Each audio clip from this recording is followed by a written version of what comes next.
ಕೆಲವರಿಗೆ ಎಷ್ಟೇ ಸಹಾಯ ಮಾಡಿದ್ರೂ ಅದನ್ನು ಸ್ಮರಿಸೋ ಗುಣ ಅವ್ರಿಗಿರಲ್ಲ. ನಾನು ನಂದು ಅನ್ನೋದಷ್ಟೇ ಅವ್ರಿಗೆ ಮುಖ್ಯ. ಇಂಥ ಜನಗಳೇ ತುಂಬಿರುವಂತಹ ದೇಶಕ್ಕೆ ಇನ್ನೊಂದು ದೇಶ ಮಾಡಿದ ಸಹಾಯವನ್ನು ಅವರು ಮರೆತುಬಿಟ್ಟಿದ್ದಾರೆ. ಕಷ್ಟ ಕಾಲದಲ್ಲಿ ಸಹಾಯ ಮಾಡಿದ ಒಂದು ದೊಡ್ಡ ಸಂಸ್ಥೆಗೆ ಈಗ ಅವರೆಲ್ಲ ಸೇರಿ ವಿಷ ಹಾಕ್ಬಿಟ್ಟಿದ್ದಾರೆ. ನಾನೀಗ ಹೇಳ್ತಾ ಇರೋದು ಬಾಂಗ್ಲಾದೇಶದ ಬಗ್ಗೆ.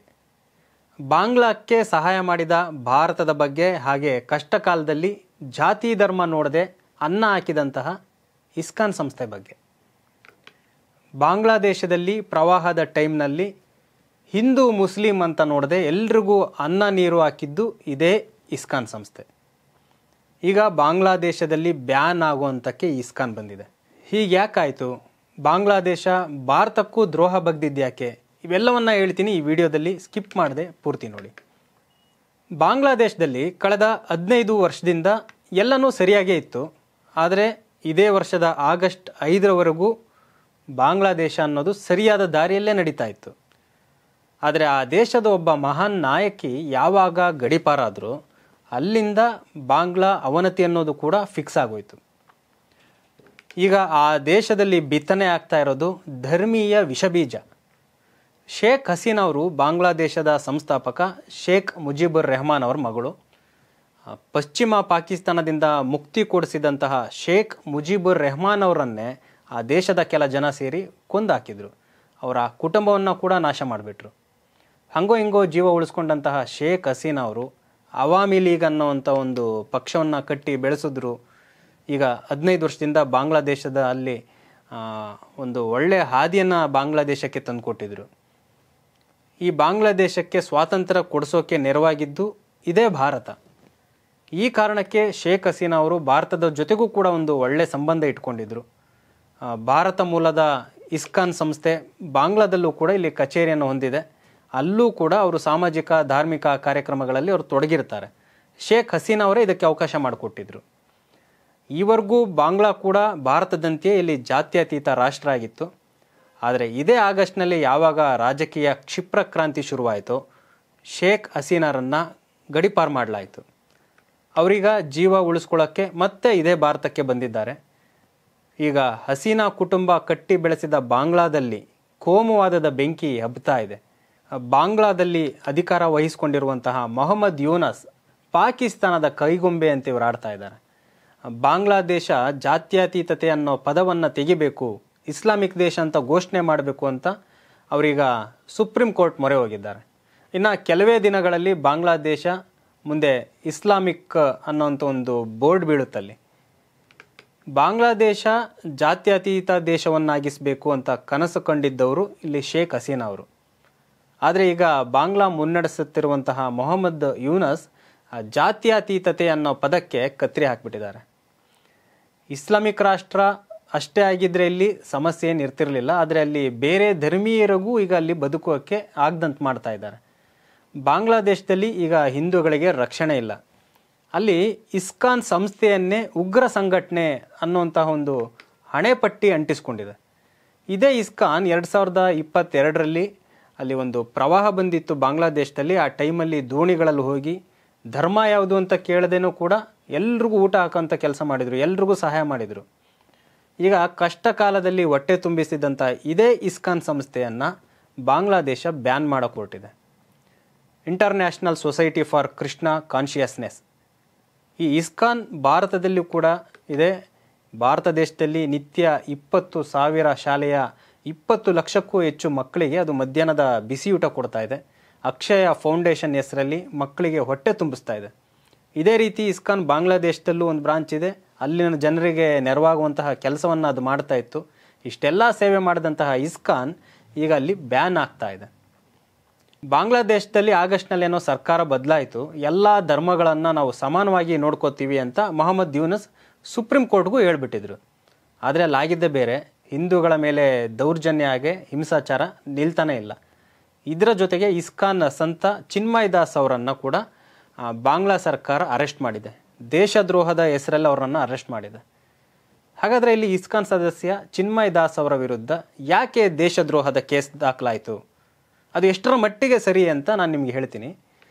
ಕೆಲ ದಿನಗಳ ಹಿಂದೆ ಚಿತ್ತಗಾಂಗ್ನಲ್ಲಿ ಒಬ್ಬ ವ್ಯಾಪಾರಿ, ಒಸ್ಮಾನ್ ಅಲಿ ಅಂತ ಆತನ ಹೆಸರು, ಆತ ಇಸ್ಕಾನನ್ನು ಬ್ಯಾನ್ ಮಾಡಿ ನಿಷೇಧ ಮಾಡಿ ಅಂತ ಒಂದು ಪೋಸ್ಟ್ ಹಾಕಿದ್ದ. ಇದನ್ನು ವಿರೋಧಿಸಿದಂತಹ ಇಸ್ಕಾನ್ ಬೆಂಬಲಿಗರು ಏನು ಮಾಡಿದ್ರು, ಆ ಅಂಗಡಿಯವನ ಮುಂದೆ ಪ್ರತಿಭಟನೆ ಮಾಡ್ತಾಯಿದ್ರು. ಆದರೆ ಇದೇ ಟೈಮಲ್ಲಿ ಇಸ್ಕಾನ್ ಬೆಂಬಲಿಗರು ಜೈ ಶ್ರೀರಾಮ್ ಅಂತ ಕೂಡ ಘೋಷಣೆಯನ್ನು ಕೂಗ್ತಾಯಿದ್ರು. ಅಲ್ಲಿದ್ದವರ ಇನ್ನೊಂದು ವರ್ಗ ಏನು ಮಾಡ್ತು, ಪ್ರತಿಭಟನೆ ಮಾಡ್ತಿದ್ದವ್ರ ಮೇಲೇ ಅಟ್ಯಾಕ್ ಮಾಡಿದ್ರು, ಆಸಿಡ್ ದಾಳಿ ಕೂಡ ಮಾಡಿದ್ರು. ಒಂದು ದೊಡ್ಡ ಘರ್ಷಣೆ ಆಯಿತು. ಅಲ್ಲಿಗೆ ಬಂದಂತಹ ಪೊಲೀಸರ ಮೇಲೂ ಕೂಡ ಹಲ್ಲೆ ನಡೀತು. ಆಗ ಪೊಲೀಸರು ಸುಮಾರು ಒಂದು 80ಕ್ಕೂ ಹೆಚ್ಚು ಜನರನ್ನು ಅರೆಸ್ಟ್ ಮಾಡಿದ್ರು. ಈ ಪ್ರತಿಭಟನೆ ಏನು ಮಾಡ್ತಿದ್ರು, ಅದೇ ಟೈಮಲ್ಲಿ ಚಿತ್ತಗಾಂಗ್ನ ಒಂದು ಸರ್ಕಲ್ನಲ್ಲಿ ಕೇಸರಿ ಧ್ವಜವನ್ನು ಹಾರಿಸಲಾಗಿತ್ತು.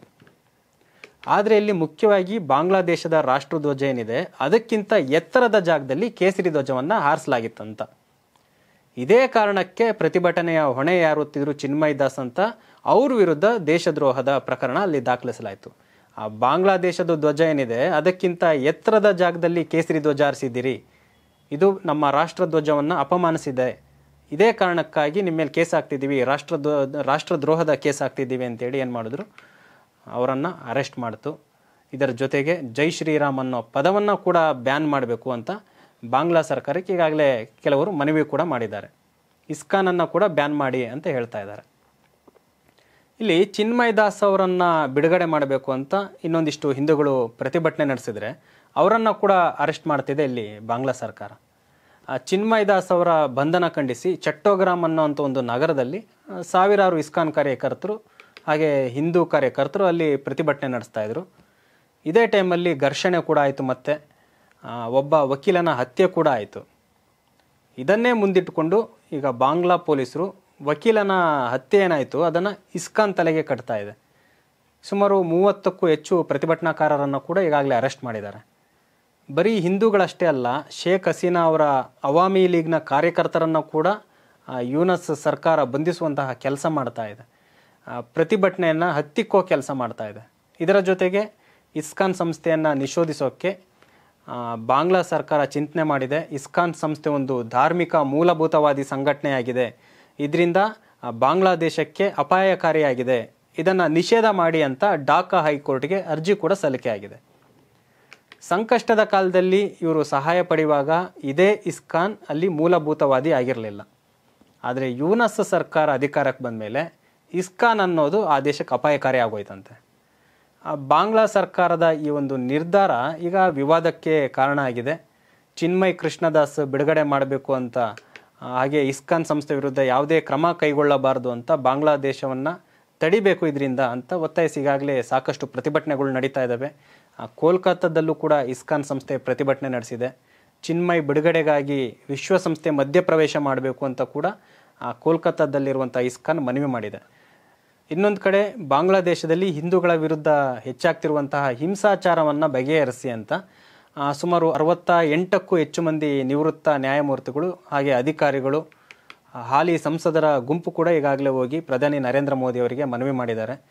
ಇಸ್ಕಾನ್ನ ಚಿನ್ಮಯ್ ಕೃಷ್ಣದಾಸ್ ಬಿಡುಗಡೆ ಮಾಡಬೇಕು ಅಂತ, ಇಲ್ಲಿ ಭಾರತ ಸರ್ಕಾರ ಮಧ್ಯಸ್ಥಿಕೆ ವಹಿಸಬೇಕು ಅಂತ ಇವರೆಲ್ಲ ಮನವಿ ಮಾಡಿಕೊಂಡಿದ್ದಾರೆ. ಇದೇ ಟೈಮಲ್ಲಿ ಇನ್ನೊಂದು ಕಡೆ ಚಿತ್ತಗಾಂಗ್ನಲ್ಲಿ ಒಂದು ಲೋಕನಾಥ ಮಂದಿರ ಇದೆ, ಅದರ ಮೇಲೂ ಕೂಡ ಅಟ್ಯಾಕ್ ಮಾಡಿದ್ದಾರೆ. ಇಲ್ಲಿ ದುಷ್ಕರ್ಮಿಗಳು ಆ ಒಂದು ಮಂದಿರದ ಮೇಲೆ ಕಲ್ತೂರಾಟ ಮಾಡಿದ್ರು. ಅದರ ವಿಡಿಯೋನ ಭಾರತದ ಇಸ್ಕಾನ್ ಘಟಕ ಹಂಚ್ಕೊಂಡಿದ್ದಾರೆ. ಅದರಲ್ಲಿ ಏನು ಹೇಳಿದ್ದಾರೆ ಅಂದರೆ, ಆ ಪೋಸ್ಟನ್ನು ನರೇಂದ್ರ ಮೋದಿ ಅವ್ರಿಗೆ ಟ್ಯಾಗ್ ಮಾಡಿದ್ದಾರೆ. ಹಾಗೆ ಅಮೆರಿಕದ ಮುಂದಿನ ಅಧ್ಯಕ್ಷ ಡೊನಾಲ್ಡ್ ಟ್ರಂಪು ಅವರ ಸಂಪುಟ ಸೇರಿಕೊಳ್ಳಿರುವಂತಹ ತುಳಸಿ ಗಬ್ಬಾರ್ಡ್ ಅವರಿಗೂ ಕೂಡ ಟ್ಯಾಗ್ ಮಾಡಿದ್ದಾರೆ. ನೋಡಿ, ಬಾಂಗ್ಲಾದೇಶದಲ್ಲಿ ಇಷ್ಟೆಲ್ಲ ರೀತಿ ಹಿಂಸಾಚಾರ ನಡೀತಾ ಇದೆ, ಹಿಂದೂಗಳ ಮೇಲೆ ಅಟ್ಯಾಕ್ ಮಾಡಲಾಗ್ತಿದೆ, ಬಾಂಗ್ಲಾದಲ್ಲಿರುವಂತಹ ಹಿಂದೂಗಳ ರಕ್ಷಣೆಗೆ ನೀವೆಲ್ಲ ಬನ್ನಿ ಅಂತ ಭಾರತದ ಇಸ್ಕಾನ್ ಇಲ್ಲಿ ಮನವಿ ಮಾಡಿಕೊಂಡಿದೆ. ಬಾಂಗ್ಲಾದೇಶದ ಪ್ರಧಾನಿ ಮೊಹಮ್ಮದ್ ಯೂನಸ್ ಈಗ ಪಾಕಿಸ್ತಾನದ ಜೊತೆ ಅವರು ಕೈ ಜೋಡಿಸ್ತಾ ಇದ್ದಾರೆ. 1971ರಲ್ಲಿ ಬಾಂಗ್ಲಾ ವಿಮೋಚನೆ ಆದಮೇಲೆ ಪಶ್ಚಿಮ ಪಾಕಿಸ್ತಾನ ಏನಿತ್ತು ಅದರ ಜೊತೆ ಈ ಪೂರ್ವ ಪಾಕಿಸ್ತಾನ ಅಂದರೆ ಈಗಿನ ಬಾಂಗ್ಲಾದೇಶ ಯಾವುದೇ ರೀತಿ ವ್ಯಾಪಾರ ಸಂಪರ್ಕ ಇಟ್ಕೊಂಡಿರಲಿಲ್ಲ, ನೇರವಾಗಿ ಅವರು ವ್ಯಾಪಾರ ಮಾಡ್ತಾ ಇರಲಿಲ್ಲ. ಆದರೆ ಕಳೆದ ವಾರ ಏನಾಯಿತು, ಪಾಕಿಸ್ತಾನದಿಂದ ಒಂದು ಹಡಗು, ವ್ಯಾಪಾರಿ ಹಡಗು ನೇರವಾಗಿ ಬಾಂಗ್ಲಾದೇಶಕ್ಕೆ ಬಂದಿದೆ. ಈಗ ಪಾಕಿಸ್ತಾನದ ಸರ್ಕಾರ ಬಾಂಗ್ಲಾದೇಶಕ್ಕೆ ಇದೇ ಹಡಗುಗಳ ಮುಖಾಂತರ ಇನ್ನು ಮುಂದೆ ಬರಲಿರುವಂತಹ ಇನ್ನಷ್ಟು ಹಡಗುಗಳಲ್ಲಿ ಮದ್ದು ಗುಂಡುಗಳನ್ನು ಸಪ್ಲೈ ಮಾಡುತ್ತೆ ಅನ್ನೋವಂಥ ಆರೋಪ ಕೇಳಿ ಬರ್ತಾ ಇದೆ. ಕಳೆದ ವಾರ ಬಂದಂತಹ ಹಡಗಿನಲ್ಲೂ ಕೂಡ ಸಾಕಷ್ಟು ವೆಪನ್ಸ್ ಇದ್ವು. ಇಂಥ ವೆಪನ್ಸ್ ಈಗ ಬಾಂಗ್ಲಾದೇಶದ ರೋಡ್ಗಳಲ್ಲೂ ಸಿಗ್ತವೆ ಅನ್ನೋಂಥ ಒಂದು ಆರೋಪ ಕೂಡ ಇದೇ ಟೈಮಲ್ಲಿ ಕೇಳಿ ಬರ್ತಾ ಇದೆ. ಇಲ್ಲಿ ಬಾಂಗ್ಲಾದೇಶದಲ್ಲಿ ಈಗ ಇಸ್ಕಾನ್ ಬ್ಯಾನ್ ಮಾಡೋಕ್ಕೆ ನೋಡ್ತಿದ್ದಾರೆ. ಜೊತೆಗೆ ರಾಮಕೃಷ್ಣ ಮಿಷನ್ ಅಂತಹ ಹಿಂದೂ ಧಾರ್ಮಿಕ ಸಂಘಟನೆಗಳು ಕೂಡ ಅಲ್ಲಿ ಟಾರ್ಗೆಟ್ ಆಗ್ತಾ ಇದ್ದಾವೆ. ಹಿಂದೂ ದೇವಸ್ಥಾನಗಳ ಮೇಲಂತೂ ಅಲ್ಲಿ ಸಾಕಷ್ಟು ಬಾರಿ ದಾಳಿ ನಡೀತಾನೆ ಇದೆ, ಮುಂದುವರ್ಕೊಂಡು ಬಂದಿದೆ. 3 ತಿಂಗಳಿಂದ ಕೂಡ ಅಲ್ಲಿ ಯಾವೊಬ್ಬ ಹಿಂದೂಗಳು ಕೂಡ ಬದುಕೋಕ್ಕೆ ಆಗದಂತಹ ಪರಿಸ್ಥಿತಿ ಇದೆ. ಭಾರತದಿಂದ ಹೋದವರು ಕೂಡ ಅಲ್ಲಿ ಟಾರ್ಗೆಟ್ ಆಗ್ತಾ ಇದ್ದಾರೆ. 1971ರಲ್ಲಿ ಯಾವ ಭಾರತ ದೇಶ ಈ ಬಾಂಗ್ಲಾದೇಶಕ್ಕೆ ಸಹಾಯ ಮಾಡ್ತೋ, ಬಾಂಗ್ಲಾ ಉದಯಕ್ಕೆ ಸಹಾಯ ಮಾಡ್ತೋ, ಇದೇ ಭಾರತದ ವಿರುದ್ಧವೇ ಈಗ ಅಲ್ಲಿನ ಜನ ತಿರುಗಿ ಬೀಳೋಕ್ಕೆ ಶುರು ಮಾಡಿದ್ದಾರೆ. ಯಾಕೆಂದರೆ 53 ವರ್ಷ ಆದಮೇಲೆ ಬಾಂಗ್ಲಾದೇಶ ಹಾಗೆ ಪಾಕಿಸ್ತಾನ ಇಬ್ಬರು ಫ್ರೆಂಡ್ಶಿಪ್ ಮಾಡ್ಕೊಂಡ್ಬಿಟ್ಟಿದ್ದಾರೆ. ಅಲ್ಲಿ ಭಾರತೀಯರಿಗೆ ಮತ್ತು ಭಾರತ ಮೂಲದ ಸಂಸ್ಥೆಗಳನ್ನೇ ಅಟ್ಯಾಕ್ ಮಾಡ್ತಾರೆ, ಟಾರ್ಗೆಟ್ ಮಾಡ್ತಾರೆ. ಇಂಥ ಇಸ್ಕಾನ್ನಂತಹ ಸಂಸ್ಥೆಗಳನ್ನೇ ಮೂಲಭೂತವಾದಿ ಅನ್ನೋಂತಹ ಒಂದು ಸ್ಟಿಕ್ಕರ್ ಅಂಟಿಸ್ತಾ ಇದ್ದಾರೆ, ಅವರಿಗೆ ಕಾಟ ಕೊಡ್ತಾ ಇದ್ದಾರೆ. ಅದಕ್ಕೆ ಹೇಳಿದ್ದು ಉಪಕಾರ ಸ್ಮರಣೆ ಇಲ್ಲದ ದೇಶ ಅಂದರೆ ಅದು ಬಾಂಗ್ಲಾ ಅಂತ. ಬಾಂಗ್ಲಾದೇಶದ ಅನ್ಯ ಧರ್ಮ ವಿರೋಧಿ ವರ್ತನೆ ಬಗ್ಗೆ ನೀವೇನಂತೀರಿ? ಕಮೆಂಟ್ ಮಾಡಿ, ನಿಮ್ಮ ಅಭಿಪ್ರಾಯ ತಿಳಿಸಿ. ಹಾಗೆ ನೋಡ್ತಾ ಇರಿ ಲಯನ್ ಟಿವಿ.